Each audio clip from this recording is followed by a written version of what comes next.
Honorable Senator Judges, noong ika-22 ng Hunyo 2026, nagulat at nagdalamhati ang buong bansa sa pamamaril sa isang paaralan sa Tacloban City na ikinasawi ng 3 batang mag-aaral at ikinasugat ng marami pang iba.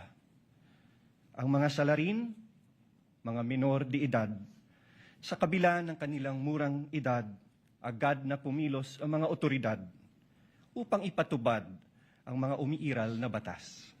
Ang mensahe ay malinaw. Ang pagpigiging bata ay hindi nangangahulugang walang pananagutan. Ang pananagutan ay umiiral, pagamat iba ang paraan ng pagpapatupad nito sa ilalim ng batas. Kamakailan, isang pasahero ang inaresto sa airport at kinasuhan matapos itong magbiro na may bomba sa kanyang bagahe dahil mahigpit na ipinapatupad ng mga otoridad ang patakarang zero tolerance policy sa anumang pagbabanggit ng bomba o anumang pampasabog. Sa isang hiwalay na pangyayari noong Mayo 2020, isang public school teacher ang inaresto, pinusasan at kinasuhan ng NBI sa Zambales matapos magbiro na magbibigay ng pabuya sa sinumang papatay sa presidente ng Republika. Ano ang prinsipyo dito? Ang pananagutan ay pinapairal sa lahat, bata man o matanda, nasa laylayan man o nasa katungkulan.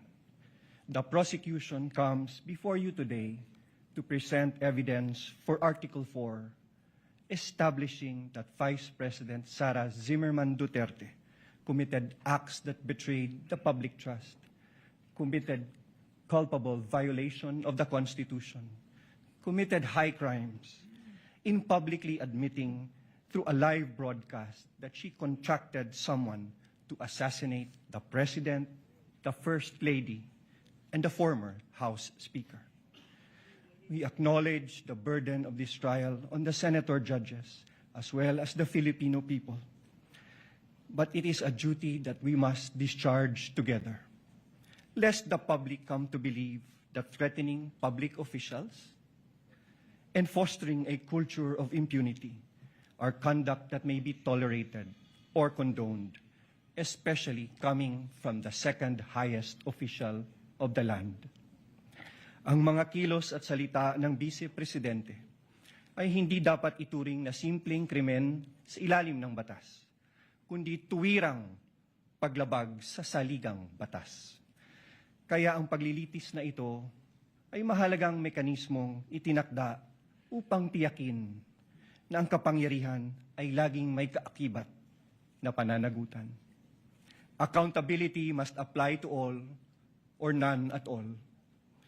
At the heart of this impeachment proceeding lies a fundamental question para sa ating lahat. Can we continue to entrust one of the highest constitutional offices to a public official who, on multiple occasions, purposely and willfully and repeatedly resorted to threats of violence against the very institutions that she swore to uphold and protect?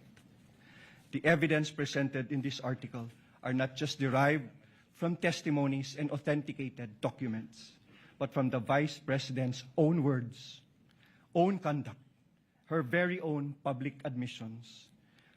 Her words were neither accidental nor taken out of context. They were uttered publicly with the intention to be taken seriously. Huwag kang mag-alala, ma'am, sa security ko, kasi may kinausap na ako na tao. At sinabi ko sa kanya na kapag pinatay ako, patayin mo si BBM, Your Honor. si Lisa Marcos, si Martin Romualdez. No joke. No joke. What makes these threats especially sinister is that they do not come from an ordinary citizen, but from the Vice President herself, an official who under the Constitution stands to succeed the President of the Republic. Such statements carry a gravity far from the exercise of one's freedom of expression. They strike at the very heart of government. This is especially significant given that she has publicly declared her intention to run for president in the next election.